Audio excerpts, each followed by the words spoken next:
بەڕێزان سڵاو، 3 مانگ پاش ئەنجامدانی یەکەمین هەڵبژاردننی ئەنجومەنی گوندەکان لە سەرگەڵ و لە ئەنجامی فراوانبوون و پەلهاویشتنی پرۆژەکە بۆ ناوچەکانی دیکە و بە مەبەستی بەستنەوەی ئەم ئەنجومەنانە بە ناوەندێکی هەماهەنگی سەرکردایەتیەوە بۆ زیاتر سەرکەوتنی ئەرکەکانیان نوێنەرانی ئەنجومەن بڕیاریاندا ئەنجومەنیشی باڵا پێک بێنن بە نورایەتی ئەنجومەنی گوندەکان لە ئەنجامدا لە 5/7/1992 لە گوندی یاخسەمەر بە بەشداری نوێنەرانی 33 گوند ئەنجومەنی باڵا لە هەریەک لە شێخ عوسمان سەرگەڵوی و شێخ سیغ چۆخماخی و جەلالی مەلا ڕەزا هەڵبژێرا و تایدا شێخ عوسمان سەرگەڵوی کرایە سەرپەرشتیاری گشتی ئەنجومەنی باڵا. لە هەمان کاتدا ئەنجومەن توانی هێزی پشتیوانی بەرگری پێک بهێنێ کە هاوشان و شانبەشانی پێشمەرگە بە چەک و پێداویستی خۆیانەوە بەرگریان دەکرد و ئەرکی پێشمەرگایەتیان دەبینی تا ساتەوەختی کۆتایی شەڕی ئەنفالەکان و داگیرکردنەوەی سنوور ئازادکراوەکان لەلایەن حکومەتی بەعسەوە. بەڕێزان،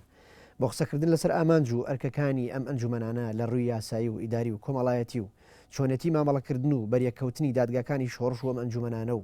فراوانبوون و پەلهاویشتنیان بۆ گوند و ناوچەکانی دیکەی سنووری کارکردنیان و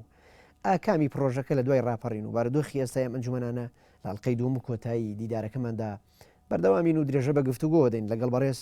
شێخ عوسمان سەرگەڵوی خاوەنی بیرۆکە و دامەزرێنی یەکەمین ئەنجومەنی گوندەکان بۆ تەواوکردنی تەوەرەکان. کاک شێخ جارێکی دیکە بەخێر بێ بۆ بەرنامەکە. ئێمە ئەوەندەی پێ ڕاگەشتین لە ئەڵقەی یەکە باسێکمان لە چۆنێتی گەڵاڵەبوونی پرۆژەی ئەنجومەنی گوندەکان کرد لە 1972 وەک پرۆژەیەکی نیشتیمانی و دیموکراسی و جەماوەری لەو ڕۆژگارە هاتە بوون. ئێستا ئەمێ باز لە ئەو کەسایەتیانەی کە لەگەڵ شێخ عوسمانی سەرگەڵ و بەشدار بوون لەم پرۆژەیە کێ بوون، دواتر چۆن توانیتان هەڵبژاردنێکی دیموکراسیانە لە شاخ و لە گوندەکانە لەو بارودۆخی شۆڕشە ئەنجام بن دوور لە دەستی وەردانی حیزبی. کافیسەر ئەوە پرۆسەیەکی دوور و درێژ و چەند ساڵەیە و هینی زۆرە نی بەڕاستی، بەڵام ئەوە فرسەتەکە کەمە ناچاری باڵێ لە کۆبوونەوەی لە حوت لەسەر هەشتی شەوی حەو لەسەر هەشتی چواری 1982 کۆبوونەوەی گشتی گوندی سەرگەڵ و کرا و دوای ئەوەی ئێمە لەسەر داوای خەڵکەکە کە بەو خۆپیشاندانە داوایان کردبوو ئێمە لەگەڵ خەڵکەکە گفتوگۆمان کرد کە شێوازی ئەنجومەن ئەبێت چۆن ئیدارە بکەین ئەنجومەنێکی وە بۆشمان ڕوونکردنەوە ئەبێ ئەمە یەکێکە لە حەڵقەکانی شۆڕش. ئێمە لەم سەردەمایە لە شۆڕشی ئازادی خوازیایی ئەمە جۆرێکە لە خەبات ئەمە جۆرێکە لە خەبات و باسی ئەوەشمان کرد کە ئەزمموی شۆڕشی گەلانتر بەو شێوێ ئەمە پرۆسەیەکی دیموکراتیە و خۆبەخشیە شۆڕش جێڕیە ئەبێ ئەو کەسانەی ئێمە ئەبێ ئەم پرۆسەیە بگرینە ئەستۆی خۆمان و شانبەشانی شۆڕش. ئەمەش هەروەکو بەرزبام جەلالوتی ئەمە قاچەکەی تری شۆڕشە کە شۆڕشی جەماوەریە و دەبێ کاری بۆ بکەیت بۆ خەڵکەکەش هەوی ئامادە بوو و هەڵبژاردن دەستی پێکرد. بەڵام جیاواز ئەتوانم بڵێم لە هەموو هەڵبژاردنەکانی کە تا ئێستا بینیومانە خەڵکەکان خۆیان دەستنیشانی کەسیانە کرد. یەکێک نەیدەوت من خۆم هەڵەبژێرم دوور لە دەستی وەردانی بەڵێ من بۆ خۆم ڕاستە کادری یەکێتی نیشتیمانی کوردستان بووم، بەڵام ئەمەویست ئەم پرۆسەیە بە تەواوەتی بەسەر بەخۆیی پرۆسەیەکی جەماوەری بێ و ببێ بە تربیەتێک و ببێ بە ڕێبازێک کە ئیتر انتخابات لەسەر ئەمە گۆش بکرێ هەتا ئەگەینە پەرلەمانی کوردستان. بەو ئەزمونانەی کە بینیمانە دیموکراتیەتی ڕاستەقینە، چکە دوو دیموکراتیەت بە بۆ چوونی من. دیموکراتیەتی ڕاستەقینە ئەوەیە کە دیموکراتیەتێکی ڕەها بێ، جەماوەر بۆ خۆی ئازاد بێ بە نوێنەری خۆی چێ هەڵ ئەبژێرێ و هەڵبژێرێ. دیموکراتیەتی سنوورداریش ئەوەیە کە ئەحزاب و ئەوانە خۆیانە خەڵکەڵە بژێرن و بە جەماوەر دەنج بۆدەن. لێرە بە دیموکراتیانە بە ئازادانە نزیکەی 12-13 کەس دەستنیشان کرا خەڵکەکە ئەنگوت فڵان کەس تۆمان قبوڵە ئەبێ ئەوە بکەی، بەڵام دەیان ئامادە بوون، 10 کەس ئامادە بوونەوەن ئەگەر بە خێرایی ناوەکانیان بڵێ بە خێرایی. من خۆمیان هین کردوتیان ئیلا بێت تۆتیا بێنجنە ئەزمونونەکە پێویستە تۆی تابی بەڵام تۆ ویستم بەشدار نەبیت ویستم بۆی بتوانم بچمە گوندەکانی کەش و وەکو سەرپەرشتیارێک پێڕا بگەم بە شوێنەکانی تر وتیان ئەگەر خۆتی تیانە بینە من خۆشم ئەمەویست ئەم ئەزبوونە لەم گوندەیە سەرکەوتو بێ ئەوانی لەگەڵ بوون بەڵێ کاک علی عەبدوڕەحمان جەمال محەممەد ئەمین نادر عمەر محەممەد حەسەن غەریب حەمە ئەمین عەبدولقادر مستەفا عەبدوڵڵا عوسمان حاجی مەحموود عەبدوڵڵا مەلا ڕەسوڵ ئەو تقریبەن ئەوانەی کە لە بیرم بێ ئەوە دەکەس هەڵبژێردن بەخۆتەوە دەکەس بەڵێ بەخۆمەوە باشە ئێوە ئەتانویست ئەم هەڵبژاردنە دوور دەست تێوەدانی حیزبی بێ ئەتانویست هیچ نەبێ خەڵک و گوندنشینان و جەماوەر فێری ئەوە بکەن کە بەتەنها پشت بە خەباتی چەکداری نەبەسن بەڵام لە هەمان کات بیر لە جۆرێک لە خەباتی مەدەنیانش بکەنەوە ئایا پرۆژێکی لەو جۆرە لەو ساتە وەختەیە لە هەشتاکانی سەدەی ڕابردووە لە ناو دڵی شۆڕش و شاخەکانە سەخت نەبوو کە ئێوە لە دەرەوەی حیزب ئەم کارە بکەن ئەتوانم بڵێم سەخت نەبوو چکە جەماوەر زۆر بۆی زەرور بوو جەماوەر دائیمەن میلەت ئازادی خوازە میلەتێکیش کە بندەست کرابێ و کە دائیمەن ئازادی لێ زەوت کرابێ حەزەکە حکمڕانی خۆی بکە حەزەکە خۆی دەنجی هەبێ لە دەسەڵاتی هەبێ لە حکمی خۆیان خەڵکەکە زۆر بۆی بەپەرۆژ بوو لە لایەکی تریشەوە یەکێتی نیشتیمانی کوردستان بەڕاستی پاڵپشتێکی گەورە بوو بۆی و بۆ خۆی لە بیر و بۆ چوونی یەکێتی نیشتیمانیە ئەوە جێگای ئەبووەوە لەو ناوچەیەش یەکێتی نیشتیمانی کوردستان با بڵێن مسەیتەر بوو وەکو هێزی پێ ئێوە لە ژێر سایەتی نیشتیمانی کوردستانەوە پشت ئەستور بە ئەوان و هینەکەی بەڕێزمان شوان و سەرکردایەتی باشە جگە لەمە ئەوترێ کوندی سەرگەڵوش ینی هەڵبژاردننی ئەو شوێنەی ئێوە دەستپێکی ئێوە لە یەکەم هەڵبژاردننی ئەنجومەنی گوندەکان لە هەشتا2 ئەوترێ سەرگەڵوش شوێنێکی لەبار بووە بۆی کە هەموو پایە کۆمەڵایەتەکانی تیا بووانی ئەوەش پاڵپشتێکی کە بۆ سەرگرتنی پرۆژەکەی ئێوە بەڵێ سەرگەڵ و لە ساڵی 1934 مەکتەبی تیا بووە خوێندنگای تیا بووە مرکزی شۆرتەی تیا بووە خەستەخانەی تیا بووە و مرکزی با بڵێن سەقافی بووە لە ڕووی دینیشەوە حجرەی بەردەوام حجرەی فەقەی تیا بووە و ئەتوانم بڵێم کۆمەڵی خەڵکی خوێندەوار و شێخەکان پەیوەندێکی باشیان لەگەڵ شار و سەقافەتوان ینی فعلا کۆمەڵاتەکانی تیا بوو پایە کۆمەڵاتەکانی هەموو تیا و بازاڕی تیا بوو و لە ڕووی سەناعیەوە کۆمەڵێک پیشەی دەستکرد و ئەوانەی تیا بوو ینی خەڵک وشیار بوو مرکزێکی ئەو ناوچەیە لە هەموو ڕوویەکەوە مرکزێک بوو بۆ ئەو ناوچەیە بۆیە لەوێ زۆر بە گوڕوتین و بە سەرکەوتوانە سەری کرد باشە هەر لە ناو سەرگەڵ و باسی ئێوەت کرد بزوتنەوەیشی ئاینی کۆمەڵایەتی هەبوو بەناوی بزنەوەی حەق ئەگەر لە شعوسمانی سەرگەڵی پرسم هەڵوێستی ئەوان یا هەماهەنگی ئەوان لەگەڵ ئەو پرۆژەی ئێوە ئەنجومەنی گوندەکان چۆن بوو ئەوان هەر لە سەردەمی حەقەوە لە پەنجاکانە لە چلەکان و پەنجاکانەوە ئەوان فکریان ئەوە هەبوو فکریان هەستەکەم نزیکیەک هەیە لە بینی ئیشەکەی ئێوە بەڵێ ئەوان بزوتنەوەی حەق ئەتوانێت بڵێ متربەیەک بوو لە چەپگەرایەتی و لە شێوێت دەتوانێت بڵێ لەگەڵ دین تێکەڵیان کرد بوو یانی شتێکی جوان بیر بۆ چوونێکی جوان بەس بۆی بەرێکەوتنی ئەوان لەگەڵ ئێوە چۆن بوو لە ڕۆژگارەیانی ئەوانیش زۆر پشتگیرمان بوون زۆر پیان خۆش بوو زۆر پشتگیرمان بوون باش هەر لەو کاتەیە سەربازێکی زۆری هەڵاتووی کورد لە بەرەکانی جەنگی حکوومەتی بەعەس هەڵاتە بوون هاتبوونە گوندەکان هەماهەنگی ئەوان ئێوە چەند توانیتان خەڵک لەوان وەربگرن جگە لە گوند نشینەکان ئەوەی پێوترا عسکەری فیرار ئەوانە زۆریان زۆر پشتیوانمان بوون ئەگەر بۆشان نەکرا پێشمەرگە بوون وەکو پێشمەرگە وا بوون لە ڕووی پشتگیری ئینەکەەوە دوای ئەوە ئەنجومەنەکانەوە و دوای ئەوە زۆربەیان بوون بە هێزی بەرگری خۆی تۆ فەیسەڵ بەداخەوە کاتەکەمان کەمە من ئەپرسم بەرنامەکە من باسی پێرە پرۆگرام و پێگاتە و هێزی بەرگری و هێزی پشتیوان و هەمووی ئەپرسم بەڵام ئەمەوێ بە تەسەلسول بۆ بەرچاڕوونی بینەران پرۆژەکە چۆن سەریگرت دواتر بۆچی لە گوندی سەرگەڵ و دواتر ئەو پێگاتانەی تری ناوگوند چەند هاوکار و پشتیوانی ئێوە بوون ئەمانە بۆ چاڕوونی بینران گرنگە. ئێستا ئەمێ پرسیار لەو بکەم چێ ئەم ناوەینا ئەنجومەنی گوندەکان ئەم ناوە لە چۆ هات بیرۆکەی ناوەکەی چێ بوو؟ وڵی توانم بڵێم طبعا لەو پێش لە شۆڕشی ئەیلولیشە هینەکە بوو پیانەگو شۆرە یا لە دیوی ئێران دیموکرات پیان ئەگوت شۆرە، بەڵام شۆرە جیاواز بوو لە بڵێ ئەوان ئەوە بەو شێوەیە نەبوو نە بەرنامە و نە ئامانجوە بۆ هەندێک ئیشوکاری ناودێ و هاوکاری شۆڕش و ئەوانە بوو. کەواتە ئەم ناوە لە چۆ هات من وڵی بۆ من لە چەند شوێنشکە ئەمە هین کردبوو لە چەند سەرچاوەیەکی کە ئەنجومەنم بیست بوو و ئەمە توانم زۆر بیریشمان لێ کردەوە ناوی بنێ چی من پێشنیارم کرد ئەنجومەن باشترین ئەنجومەن خۆی یعنی هەڵبژێردرا باشترین ناوە و ئەو ناوە فعلەن بڵاویش بۆ لە زۆر شوێنی کەش تا ئێستا لە ئۆرگانەکانی کەشیش پێ. باش ئەگەر باسیشی پێرەوە پرۆگرامی ئەنجومەنی گوندمان بۆ بکەی لەسەر چ بنەما و پێرەوە پرۆگرامی ئێوە کارتانە کرد؟ بەڵێ ئێمە پەیڕۆ پرۆگرامماندانا دوو شەو دابنیشتین کە ئەو پەڕۆ پرۆگرامە دابنین پەیڕۆماندانە کە ئەنجومەن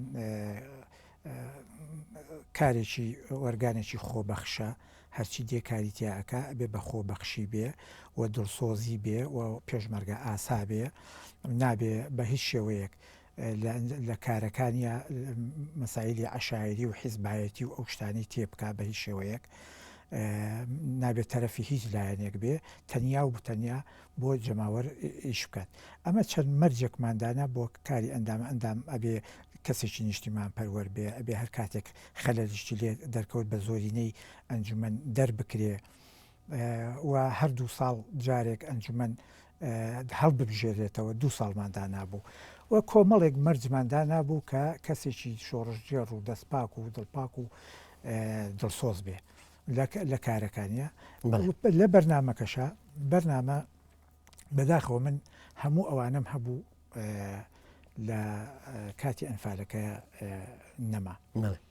بەرنمەکە یەکێ لەوانە بەرنامەی کۆمەڵایەتەکەمان ئەوە بوو کە ڕۆژانە بە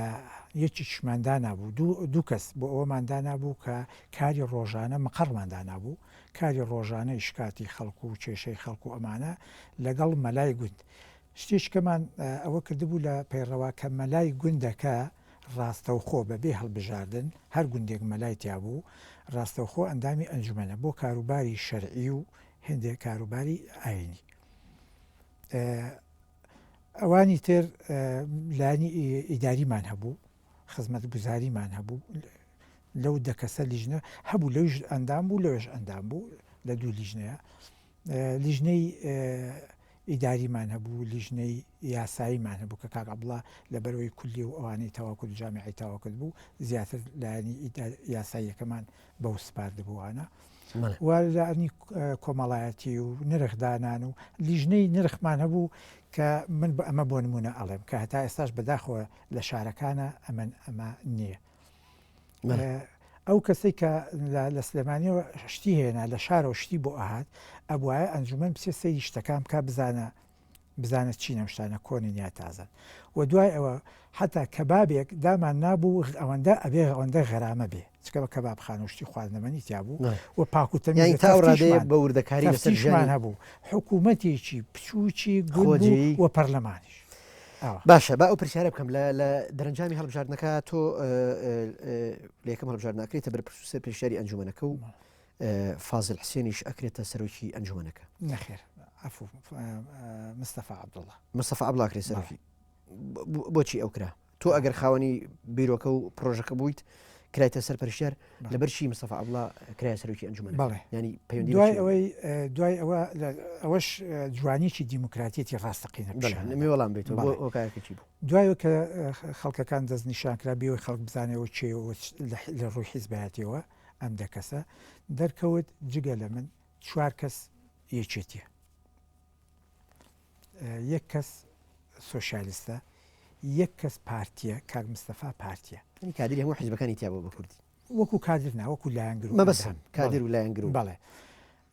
ئەوانی تر هیچ لایەک نین سەر بەخۆن کە کۆبوونەوەمان کرد من خۆم هەر دەمەویست تەفەڕۆکەم بۆ ئەم پرۆسەیە بڵاو بکەمەوە بۆ گوندەکانی تریش و ئەمە کاری ئیشەکەی من بوو بەڵام بۆی نەخۆم نەبەسترێمەوە بۆ ئەنجومەنەوە کاک مستەفای عەبدوڵڵا کە لەبەر ئەوەی ئێمە پیشانی بدەین ئەمە ئەنجومەنی خەڵکە حیزب و لایەنی سیاسی نییە وتم لەبەرەوەی کاک مستەفا پارتیە خۆی ئەلانی کە وتمانە بێت لایەنی خۆت بڕێ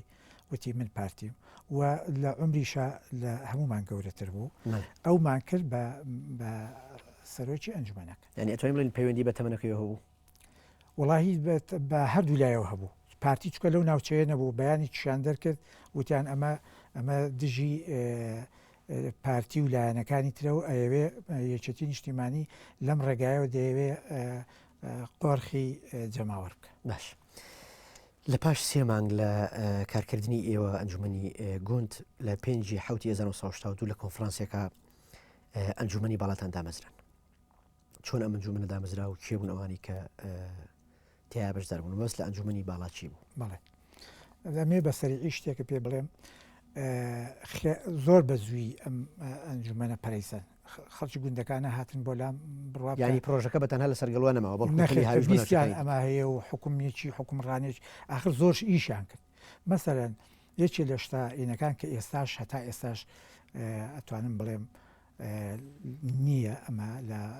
هێنیشا لە بڕیارەکانی حکوومەت یاخود پەرلەمانی کوردستانە بەو شێوەیە داکۆچی لە ئافرەت نەکراوە مافی ئافرەت لەیەکی لە بەرنامەکانە مافی ئافرەتی یەکسانە لەو فترەکەمەیە زیاد لە 15 حاڵەتی کە گەورە بە بچووک و بە پارەی هین کرابوو ژن بە ژنە و کە ئەوانە هەموو خوار هاتن کە ئەو بەرنامە بڵاو بووە هەمویان هەڵوەشانەوە هەموو حەزمە کرد یەک بەیەکی و ئیشانە کراوە ئەو ئافرەتانە ئەو کەسانی کە ئیشە گرنگانی کراوە ئیشارەتمان پێ بدە و خۆیان کۆمنتیان هەبووە قسەیان لەسەر بکردایە ئەمە زۆر شتی گرنگ کرا ئەمە بوو بە هۆی ئەوەی کە خەڵک زۆر مشتاق بێ بەوە زۆر بە پەرۆشەوە لە ماوەیەکی زۆر کەمە هەتا 5/7 لە ماوەی 3 مانگە ماوەی 3 مانگ هەموو ناوچەکەی گرتەوە ئەنجومەن خەڵکی گونیشینەکان خۆیان ئاهاتن بۆ ئەوەی کە ئەنجومەن بەڵێ ئەنگود وەرە ئەنجومەن وەرن ئەنجومەن بۆ ئێمەشدا دیارە ئەو ئەزموونی سەرگەڵ و سەرکەوتوو بوو هەمان بەرنامەمان ئەبرد بۆمان بازەکردن بەڵامەماون بیگونجێنن لەگەڵ بارودۆخی گوندەکەی خۆتانە لەگەڵ بۆی بیسپاتیکەین کە ئەمە سربەخۆیەک هینە سربەخۆی خۆی هەبێ ئەچوین هاوکاریمانەکردن و ڕێنوێنمانەکرد بەڕاستی لەوەشە کە خاڵە شخصی قەوساوەکو کادری یەکێتی نیشتیمانی کادرێکی کۆمەڵایەتی من خۆشم کە مەڵبەتەکان دامەزرام بووم بە کادری کۆمەڵایەتی دەوریان هەبوو کاک جەلال هەمیسان کادرەکانی یەکێتی نیشتیمانی بە تایبەتی وانەی کۆمەڵەوەش و ڕۆژەڕانیش بە حەقەت هەموو چۆخماخی و جەلالی مەلا ڕەزەش بەڵێ سەر بە یەکێتی بوون کاک جەلال نازانم بەڵام بەڵێ خاڵە شخصیق هەر پێشتر کادرێکی کۆن بوو پێشمەگەیەکی سەردەمی هەفتاکان بوو ئەوانش هەر بەسەر بەخۆی بە حەقت ئیشیانە کرد و ئیش قسەمان بۆکردن بۆ خەڵکی گوندەکان و ئەمانگو شێوازەکەی دەبێ ئاوا بێ و دەبێ ئاوا بکەن و پەیڕۆ پرۆگرامەکە ئەوەیە و هاوکاریمانەکردن تا ئەنجومەنەکەیان دروست دەکرد و لەو حاڵەتە وەزعێک پەیدا بوو کە ئەی چۆن ئەم بەرنامەیە بگوین چۆن کۆنتترۆل بکرێ چۆن کۆنتترۆل بکرێت چۆن تا چەند گوند ڕۆشتن ئەگەر لە یادما بێ ژمارەی گوندەکان مەسن کاتێکە پەلی هاویشت ئەنجومەنەکە پرۆژەکە لە سەرگەڵەوە فراوان بوو تا چەند گوند ڕۆشت کە ئەنجومەنی باڵادا مەزرا نوێنەری 33 گوند هاتبوون دانی تا لێوە لە 33 گوند بەڵێ نوێنەران هاتبوو ئەنجومەنی باڵا لە 5/82 لە گوندی یاخسەمر دامەزرا مەبەست لە دامەزرانی ئەنجومەنی باڵاچی بوو ئەرکی ئەم چی بوو کێ بوون ئەوانەی کە ئەنجومەنی باڵاکان بڕێوە برد وەکوتم بە هەڵبژاردن بە کۆی دەنگ من و خاڵە شخصی و کاک جەلال هەڵبژێدراین ئامانجی ئەنجومەنی باڵاش یەخستنی وەکو ناوەندێک یەخستنی پەیڕۆ و پرۆگرامی ئەنجومەنەکان و کێشەی بینی گوندەکان کێشە هەبوو لەسەر سنوور لەسەر ئەوە یاخود لە ئەنجومەنێک ڕەنگە خەڵک لێ ڕازی نەبێت لە هەرسوکەوتەکە ئەی بچێ لەگەڵ چیە لە ئەنجومەنی گوندەکەی ڕازی نەبێ شەکوا بکە و بە مەرکەزیکردنی ئەو پرۆسەیە و هاوکاریکردن لە ڕێگای ئێمە و لەگەڵ شۆڕشە